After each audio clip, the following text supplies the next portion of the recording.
ಇನ್ನು ವಾಲ್ಮೀಕಿ ನಿಗಮದಲ್ಲಿ ಆಗಿದೆ ಅಂತ ಹೇಳಲಾಗ್ತಾ ಇರುವಂತಹ ಒಂದು ಹಗರಣಕ್ಕೆ ಸಂಬಂಧಪಟ್ಟಂತೆ ಮತ್ತೆ 10 ಜನರನ್ನ ಈಗ ಎಸ್ಐಟಿ ವಶಕ್ಕೆ ಪಡ್ಕೊಂಡಿದೆ.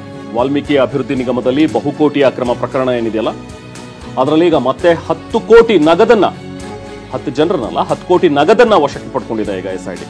ಬಾರ್, ಚಿನ್ನದ ಅಂಗಡಿ ಖಾತೆಗಳಿಗೆ ವರ್ಗಾವಣೆ ಆಗಿದ್ದಂತಹ ಹಣ ಇದು. ಖಾತೆಗಳಿಗೆ ಹಾಕಿ ಹಣವನ್ನ ಡ್ರಾ ಮಾಡ್ಕೊಂಡಿದ್ರು ಆರೋಪಿಗಳು ಅನ್ನುವಂಥದ್ದು ಕೂಡ ಈಗ ವಿಚಾರ ಗೊತ್ತಾಗಿದೆ. 193 ಬ್ಯಾಂಕ್ ಖಾತೆಗಳಿಂದ 10 ಕೋಟಿ ರೂಪಾಯಿಯನ್ನ ಈಗ ಸದ್ಯಕ್ಕೆ ಎಸ್ಐಟಿ ವಶಕ್ಕೆ ಪಡ್ಕೊಂಡಿದೆ. ಇದುವರೆಗೂ ಒಟ್ಟು 28 ಕೋಟಿ ಹಣ ವಶಕ್ಕೆ ಪಡೆದಂತಾಗಿದೆ. ಈಗ ಬಹುಕೋಟಿ ಹಗರಣ ಇದು.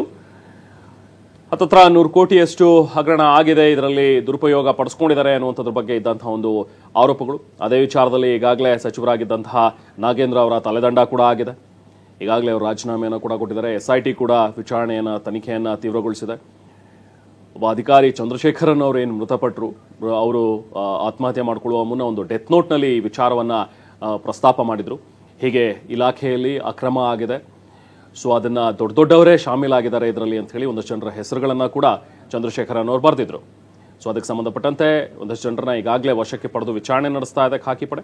ಈಗ ಮತ್ತೆ 10 ಕೋಟಿ ರೂಪಾಯಿಯಷ್ಟನ್ನ ಎಸ್ಐಟಿ ಅಧಿಕಾರಿಗಳು ವಶಕ್ಕೆ ಪಡ್ಕೊಂಡಿದ್ದಾರೆ. ಮತ್ತಷ್ಟು ಡೀಟೇಲ್ಸ್ ನಮ್ಮ ಪ್ರತಿನಿಧಿ ರಾಜಪ್ಪ ನೀಡ್ತಾರೆ. ರಾಜಪ್ಪ, ಈಗ ಸುಮಾರು ಒಂದು 28 ಕೋಟಿ ರೂಪಾಯಿಯಷ್ಟು ತಗೊಂಡಂಗಾಗಿದೆ, ಈಗ ಅಂದ್ರೆ ವಶಕ್ಕೆ ಪಡೆದಂಗಾಗಿದೆ. ಇನ್ನು ಎಷ್ಟು ಹಣ ಬಾಕಿ ಇದೆ, ಏನ್ ಮಾಹಿತಿ ಸಿಗ್ತಾ ಇದೆ, ಈ ಕಾರ್ಯಾಚರಣೆ ಬಗ್ಗೆ ಮತ್ತಷ್ಟು ಡೀಟೇಲ್ಸ್ ಏನಿದೆ ರಾಜಪ್ಪ?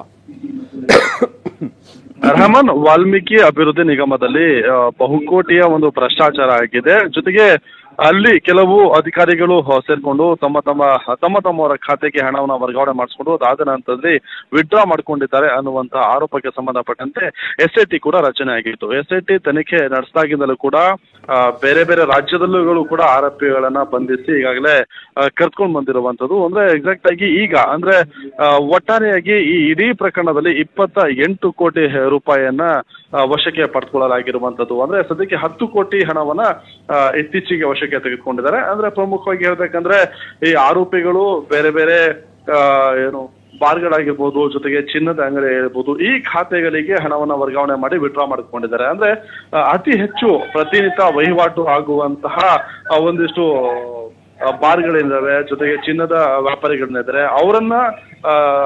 ಅವರ ಒಂದು ಖಾತೆಗಳಿಗೆ ಹಣವನ್ನ ವರ್ಗಾವಣೆ ಮಾಡಿಕೊಂಡು ವಿಡ್ರಾ ಮಾಡ್ಕೊಂಡಿರುವುದು. ಹಾಗೇನೆ ಇನ್ನ ಕೂಡ ಸಾಕಷ್ಟು ಹಣ ರಿಕವರಿ ಆಗೋದಿದೆ. ಅದಕ್ಕೆ ಸಂಬಂಧಪಟ್ಟಂತೆ ಈಗಾಗಲೇ ಎಸ್ಐಟಿ ತನಿಖೆನ ಮುಂದುವರಿಸಿರುವಂತದ್ದು. Raman, thank you Rajappa.